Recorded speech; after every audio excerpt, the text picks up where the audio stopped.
오늘 우리가 찬양 드린 대로 주님께서 이곳에 오셔서 이곳에 앉으셔서 임재하시는 그 임재하심으로만 우리에게 기쁨이 되고 은혜가 되고 우리의 마음을 주님 앞에 드릴 수 있는 복된 기회가 되기를 원합니다. 물질 문명이 많이 발달하기는 했지만 옛날을 돌이켜 생각해 보면 대체로 사람들이 참 옛날이 좋아서 이런 표현을 합니다. 옛날에 가난했던 시절이 좋은 것은 아닐 것입니다. 그리고 좀 부족했던 그 시절이 좋았던 것은 아닐 겁니다. 단지 부족했고 가난했던 그 시절이었지만 서로 인심이 있었고 따뜻했고 그리고 살아가는데 인간미가 있었다 하는 그런 의미에서 옛날이 좋았다 그렇게 표현하는 것 같습니다. 참 그때는 삶이 소박했고 순수했고 진정한 이웃이 있었고 얼마나 따뜻했습니까? 이런 면으로 볼 때 우리의 신앙도 돌이켜보니 참 옛날이 좋았다 이렇게 생각을 합니다. 옛날 신앙이 얼마나 뜨겁고 열정적이고 감동이 있었습니까? 구태여 교회 오시라 기도합시다 안 해도 그것이 나의 생활이고 내가 해야 할 믿음의 분량인 줄 알고 직장 갔다 와서 교회 들어오고 집에 가고 그리고 금요 기도회가 아닐지라도 수요 예배 마치고 가질 않습니다. 기도하고 간다고. 그리고 무릎 꿇고 기도하지요. 눈물 뿌려 기도합니다. 우리의 심령이 뜨거웠습니다. 얼마나 행복했던지 모릅니다. 그런데 세월이 지나면서 안타깝게도 인간주의적인 그런 부분으로 많이 흐르게 되고 눈물도 사라지고 감격도 잊고 살 때가 많습니다. 그게 왜 그렇습니까? 우리의 신앙이 문화적이든 생활적이든 그리고 어떤 흐름에 편성해서든 그것을 다 떠나서 신앙에도 형식적인 면이 너무 많아졌다는 것입니다. 그러니까 신앙에 힘이 없어지는 것입니다. 모든 것을 믿음으로 판단하고 말씀으로 판단하기보다는 이성으로 판단하고 내 상식으로 판단하고 일반 상식이 이제 기준이 되어버리는 그런 일들이 많아집니다. 그런 그 삶이 어떻게 감격이 있겠습니까? 그런 삶이 어떻게 우리의 신앙에 능력 넘치는 생활이 되겠습니까? 눈물도 없어집니다. 이렇게 되면 이전에 우리가 신앙생활했던 그 참신했던 모습들이 굳어져 버리고 제도화가 되어버리고 습관화되고 형식화되어서 참으로 메마른 마음으로 주님 앞에 나올 수밖에 없는 심령이 되는 것입니다. 신앙이 형식화되어 버리게 되면 어떤 현상이 나타납니까? 우리의 영적 감각이 무뎌집니다. 영적 감각이 무뎌지게 되면 감격 사라집니다. 눈물도 없어집니다. 신앙의 껍데기만 남아서 살아가게 되는 것입니다. 그래서 오늘 이 본문의 말씀은 이전에도 읽었고 오늘도 우리가 읽었고 이 내용을 잘 압니다마는 왜 볼 때마다 은혜가 되고 감동이 됩니까? 이렇게 되기를 원합니다. 이전에 우리는 넘치는 은혜를 보았고 감동을 맛보았기 때문에 주여 사도행전 이 모습처럼 우리도 그렇게 되기를 원합니다. 희망사항과 간절한 소원이 담겨 있기 때문인 줄로 믿습니다. 오늘 이 말씀은 기독교가 시작될 때 참신하고 감격이 있고 은혜가 있었던 모습을 그냥 그대로 표현한 겁니다. 사도행전 보게 되면은 그때 신앙인들의 모습이 나타나게 되는데 정말 순수하고 뜨겁고 그리고 자기의 것이지만 아깝게 생각하기보다 서로 나눔과 사랑이 매일 기적같이 수반이 되는 삶을 살았습니다. 그러니까 어떻습니까? 거기에 역사가 일어나는데 믿는 사람들이 더해져서 어떤 때는 3,000명, 어떤 때는 5,000명 이게 3,000명, 5,000명 그냥 단으로만 넘어가는 문제가 아니라 얼마나 폭발적이겠습니까? 세상 천지를 변혁할 만큼 위대한 역사를 여기에 보여주고 있는 것입니다.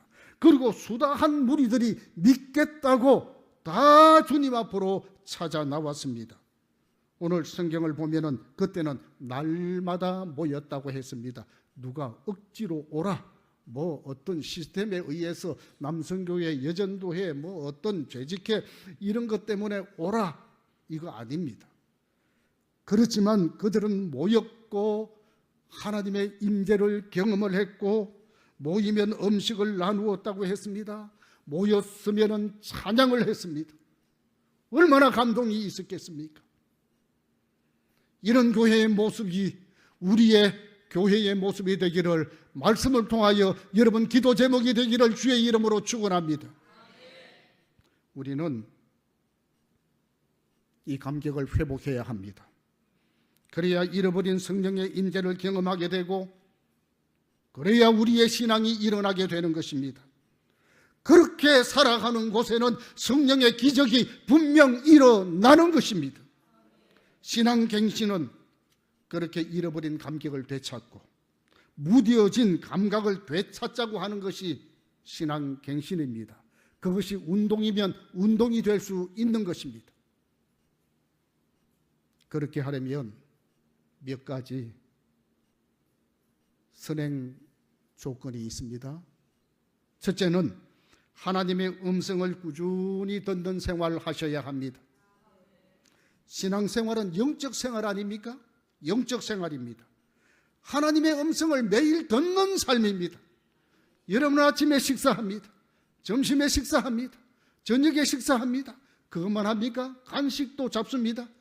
그리고 기호에 따라서 커피도 잡수고, 세상의 육신의 음식은 내 속에 얼마나 즐겁게 가득 채웁니까? 그러므로 하나님의 음성을 꾸준히 듣는 생활을 훈련하고 생활화되어야 할 것입니다. 오늘 저와 여러분뿐만 아니라 현대인들이 가장 약한 부분이 바로 이 부분입니다. 이 부분에 누가 이 일을 달 사람이 있겠습니까? 아무리 성경을 읽고 말씀 많이 들어도 늘 부족한 저와 여러분 아닙니까? 약한 부분이 바로 이런 부분입니다. 그것도 매일 듣는 소리들이 어떤 소리들입니까? 매일같이 듣는다는 것이 서로 대치하고 찬반 나누어서 데모하고 갈등의 소리, 테러와 전쟁 소식, 속이고 사기치고 범죄하는 소식, 물가가 올라가고 서로 경쟁하고 입시 소리, 이런 소리들만 살아갑니다. 뭐 좋은 소리 하나도 없습니다. 그러다 보니까 마음이 속상하고 마음이 위축되고 세상이 재미가 없어지고 삶이 비관스러워지는 것입니다. 그게 어디 살찌고 풍성해지고 영성적으로 풍성해지는 그럴 만한 어떤 요소가 있습니까? 없습니다. 그래서 우리는 묵상하자고 하는 것입니다. 거기에 힘이 생기고 거기에 능력이 주어지고 하나님의 역사가 임재하시는 것을 우리는 기억하면서 하나님의 말씀을 묵상하고 살아야 될 줄로 믿습니다. 그 힘 가지고 살아가는 것이 우리의 신앙생활입니다. 둘째는 신앙갱신 노력을 하셔야 합니다. 농사를 지으려면 밭을 자꾸 갈아엎어야 된다고 하지요. 그게 농사 짓는 사람 기본입니다. 그리고 거름도 주고, 그래야 흙이 부드러워지고 영양가가 있어서 농사가 잘 유지되고 흙이 건강하니까 식물도 건강하게 맺히는 것입니다. 그 땅에 씨를 뿌리면은 좋은 삭이 나타납니다. 그 땅을 갈아엎는 일이 말하자면은 갱신하는 것 아니겠습니까? 마찬가지로 우리의 마음도 자주 갈아엎어야 합니다. 세상의 미움과 세상의 원망과 세상의 부정적인 것, 이런 것이 차곡차곡 쌓이다 보면은 이 마음이 굳어져요. 감동이 없습니다. 이 성령의 전기를 가지고 말씀으로 자꾸 이렇게 갈아야 됩니다. 여러분, 때로 어떤 사람 보면 무표정한 사람, 감동도 없고 정수도 메마르고 눈물도 없고 늘 시큰둥하고 이런 사람 본 적 있죠. 제가 그걸 보니까 제가 그렇더라고요, 여러분. 여러분들도 아마 돌아보면은 내가 또 그런 사람 같아 그렇게 아마 느껴질 수도 있을 것입니다. 그 삶의 감격을 느끼지 못하니까 마음이 굳어버리는 것입니다. 그러다 보니까 즐거움과 행복을 누리지 못하고 똑같이 사는 삶이지만은 삭막한 인생의 삶을 살아가는 것입니다. 교회 생활도 마찬가지입니다. 갱신해야 합니다. 신앙도 마찬가지입니다. 날마다 갱신해야 합니다. 갱신하고 바꾸어 나가는 좋은 면으로 개혁하고 그리고 잃어버린 신앙을 되찾도록 애써야 합니다. 애쓰지도 않고 그냥 그대로 살면 이 마음이 굳어져 버리고 그 신앙의 분량이 그것밖에 안 되는 것입니다. 그러므로 우리는 얼마든지 신앙을 갱신하고 개혁해서 새로운 믿음의 삶의 지평을 열어나갈 수 있도록 노력해야 되기에 우리의 신앙을 관리하자는 것입니다. 할렐루야. 따라합시다. 나의 신앙을 관리하자. 그렇습니다. 그냥 버려두게 되면은 잡초가 나타나고 엉망이 됩니다, 여러분. 관리해야 됩니다. 관리하지 않으면은 우리의 영적 감각이 사라지고 감격의 눈물도 사라지고 얼마 가지 않아서 우리의 신앙은 그냥 곤두박질 치게 되는 것입니다. 그래서 사도 바울은 믿음의 아들 디모데에게 뭐라고 말씀합니까? 너는 안수받을 때 그 감격을 회복하라. 그렇게 얘기를 합니다. 뿐만 아니라 에베소에 보게 되면은 처음 사랑을 회복하라 이런 말씀도 있습니다. 오늘 본문의 말씀도 성도들이 날마다 모이고 떡을 떼며 음식을 나누고 찬미했다고 했습니다. 억지로 시켜서 한 것 아닙니다. 자발적입니다. 스스로 그 삶이 행복했고 그리고 기쁘게 좋은 믿음의 삶을 유지해 나갔던 것이 그들의 신앙이요 그리고 교회의 모습이요 그들의 삶의 정체성이었습니다. 그러니까 그 모임에 성령이 임재했고 위대한 역사가 일어났고 말할 수 없는 경험을 하게 되는 것입니다.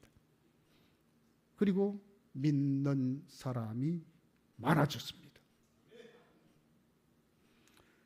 그러던 것이 관리가 잘 되지 않고 소홀히 하게 되면 제도화되고 형식화되고 메말라서 참신했던 옛날의 그 신앙 그것들이 다 무너지게 됩니다. 그래서 신앙은 언제나 새로워지기 위해서 힘써야 합니다. 나의 신앙을 관리할 필요가 절대적으로 있습니다. 그러기 위해서 마지막으로 말씀으로 돌아가야 합니다. 말씀으로 돌아가야 합니다. 그래서 성경은 성령을 충만히 받으라 강조를 합니다. 성령은 우리가 피조물임을 깨닫게 해줍니다. 그리고 우리가 신앙적으로 도덕적으로 해이한 것을 성경께서 깨닫게 해줍니다. 말씀으로 돌아가자는 것입니다. 말씀으로 돌아가면 다 풀립니다. 말씀으로 돌아가면 다 해결됩니다. 그것은 한 길밖에 없습니다. 신앙인들이 다른 데 관심 두고 다른 데 목적을 두고 살아가게 되면 신앙이 메말라지고 형식화되고 그리고 삭막해지는 것입니다. 그러므로 신앙을 새롭게 하기 위해서 갱신하고 개혁하고 새롭게 하라는 것입니다. 그것은 하나님의 음성을 듣고 음성을 따라 살아가는 신앙 관리가 있을 때 저와 여러분에게 좋은 열매가 맺어지게 될 줄로 믿습니다. 이 열매가 하나님께 영광이 되고 우리 교회가 기뻐하는 열매 되기를 축복합니다. 기도하겠습니다.